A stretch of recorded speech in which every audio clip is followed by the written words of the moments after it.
This time we look at the evolution of BSA's 250s to what would eventually be the Starfire.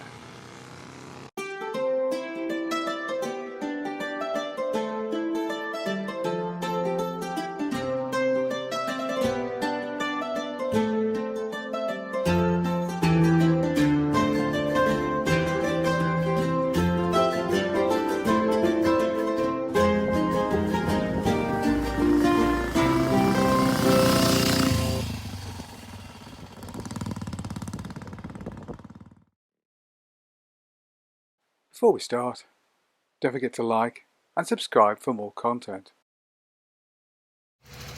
Now, whether you're looking for an easygoing commuter or a lightweight novice machine, the 250 has always been a popular choice. Often called the round tank, the Model B was introduced in the early 20s and was very much the Honda C90 of its day. It sold in huge numbers and really did make BSA what they would later become, and that is the largest motorcycle company at the time in the world.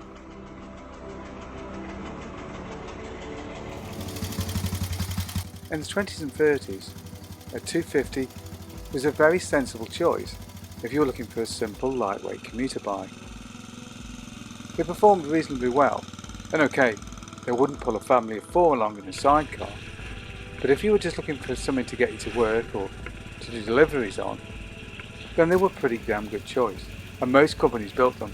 Even the mighty Rudges and Excelsiors and Velasets built 250s in various forms. The machines were simple and built down to a price, so while they didn't have the handling and power of their more illustrious bigger brothers, that really didn't matter. As the 1930s rolled on, side valves were replaced by overhead valves, and two-strokes became an increasingly popular choice too, as they were lighter and offered good performance for a fairly low outlay. Post-war, the simplicity of the two-stroke meant that they remained popular. Villiers supplied the engines in huge numbers and gradually evolved the engines to incorporate such novelties as unit construction. Even the mighty Ariel followed with their Leader and Arrow machines. But unit construction would also apply to 4-strokes such as Norton Jubilee and Royal Enfield's Crusader, and the Crusader would steadily be evolved into increasingly sportier models as the 50s gave way to the 60s. By comparison, BSA's C11 and C12 models seem somewhat dated. So Edward Turner turned to his own Triumph models to look for a unit construction alternative and found it in the Terrier. The Terrier had been developed into the 200cc Tiger Cub, and it was this engine that would form the basis for BSA's C15. In principle at least, the C15 was little more than a Tiger Cub with an upright cylinder and a bit more cc's, but it was a sales success. And this ran on into the 60s, when it began to find that the rest of the competition was becoming increasingly sporty. Royal Enfield's Continental and various machines developed by Greaves made the C15 look rather stodgy. So BSA turned to their own sporting credentials and used the chassis developed for motocross, as well as some engine improvements, to form a completely new machine. And this would be the Starfire. The Starfire would have an engine which was all aluminium and would feature a novel new crankshaft with removable weights, and with much more solid bearings than had ever been fitted to the original C15. There had been sportier versions of the C15, but the Starfire was much more developed. Initially, BSA called the bike the Barracuda 250, but it turned out that Pontiac already had a car called the Barracuda, so to avoid legal action in the United States, the name was changed over to Starfire, and this would be used up until the early 70s, when the machine would be finally phased out. Compared to the C15, the Starfire seemed light years ahead. It was much more powerful. It used the forks from Triumph's Tiger 90, and that chassis was truly excellent. There were even very good twin lead and shoe front brakes, so the bike stopped and turned like no other 250 on the market, although perhaps Royal Enfield would argue that point.